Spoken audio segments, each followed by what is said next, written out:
It is always good to have even a few minutes with Michigan's senior Senator Gary Peters. Sir, thank you for making time. Let me first ask you about this bipartisan bill you've introduced. We all remember really the disaster that 2022 was in terms of baby formula. That shortage, the shutdown of the plant here in Michigan, it really impacted low-income families, African American families, particularly hard. You've introduced this bill now. What will it do? Well, this bill addresses the fact that we have to be absolutely certain that any infant formula that comes out of a production facility is safe. We remember the horrors of the bacterial infection or the bacteria that was in that formula and the harm that it caused to babies.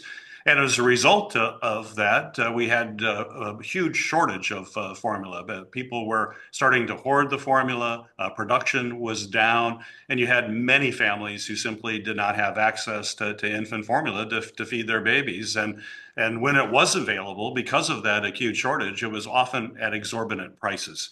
And so it certainly impacted people who could not afford it. But it was a frightening time for families, moms and grandmas searching for formula for their baby. A lot of fear. We've heard all of that in my office, and we believe that just can never happen again. Since that time, the FDA has put out recommendations to manufacturers that they need to test that formula before it actually leaves the production facility, not wait until there may be problems out in the market. That's common sense. And yet, we still have manufacturers that do not test the formula before it's sent out. Right now, those are just voluntary guidelines. The FDA does not have the legal authority to mandate the testing, which I think is unacceptable. And that's why my legislation will change that and will require or allow, rather, the FDA to mandate that, which we know will occur. Is this just you and one other colleague from the other side, or do you have multiple folks in this bill with you? Yeah, right now there's just two of us. It's bipartisan, myself and my colleague Senator Hoeven, who are working to get this passed. It has broad support from all sorts of maternal health and other groups that believe that this is absolutely essential. The March of Dimes, for example, and others are strongly in favor. So I'm confident we can get it passed. We were very close to moving it along at the end of last year. It didn't happen, unfortunately, but now I've reintroduced that legislation, and I'm very hopeful we'll be able to move it quickly, especially after the FDA just put out another report last month saying how important this is.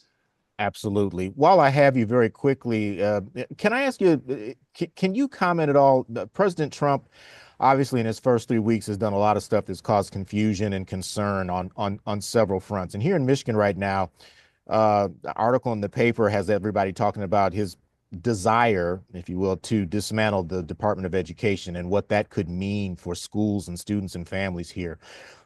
It's my understanding that no president could just do away with a cabinet department because Congress created it, only Congress could do away with it. Do I have that correct?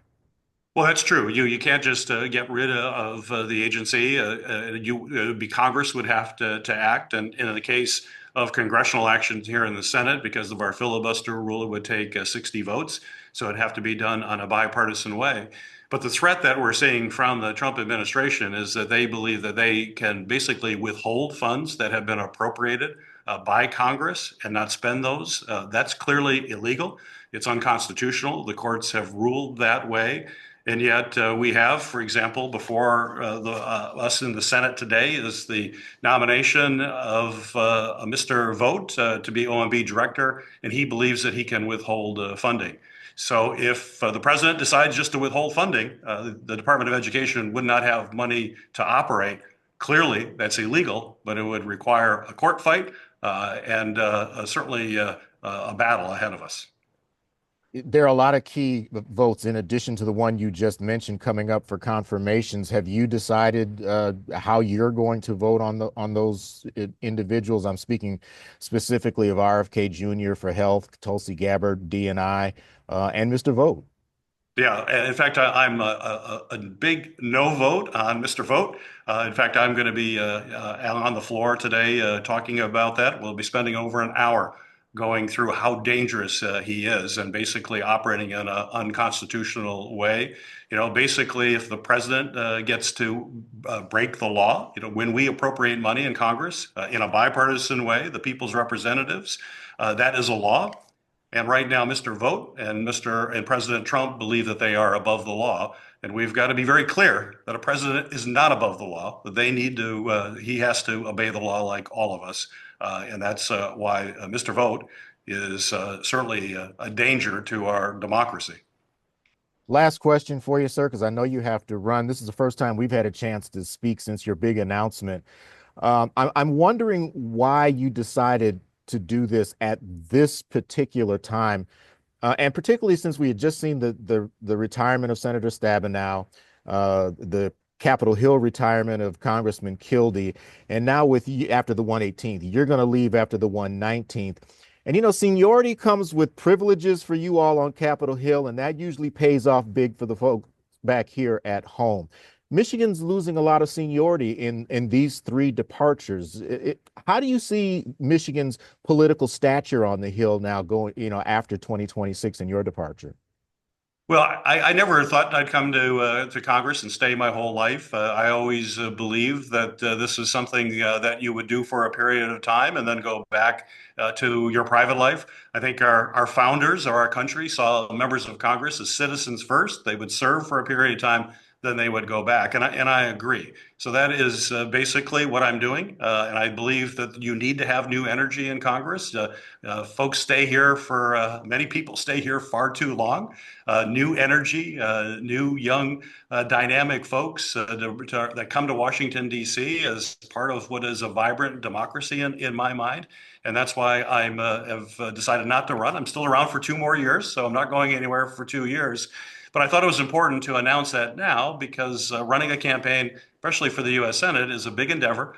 And I want to make sure we elect a Democrat to follow my service in the Senate. And everybody needs time to put the campaign together and to run. So that's why the timing is now, is to make sure that people have an opportunity to get their campaigns together and make their case to the people of Michigan. Senator Gary Peters, thank you so much for your time, sir. We appreciate it. Look forward to speaking with you again soon. Likewise. Take care. All Bye-bye. right. Thanks, Senator.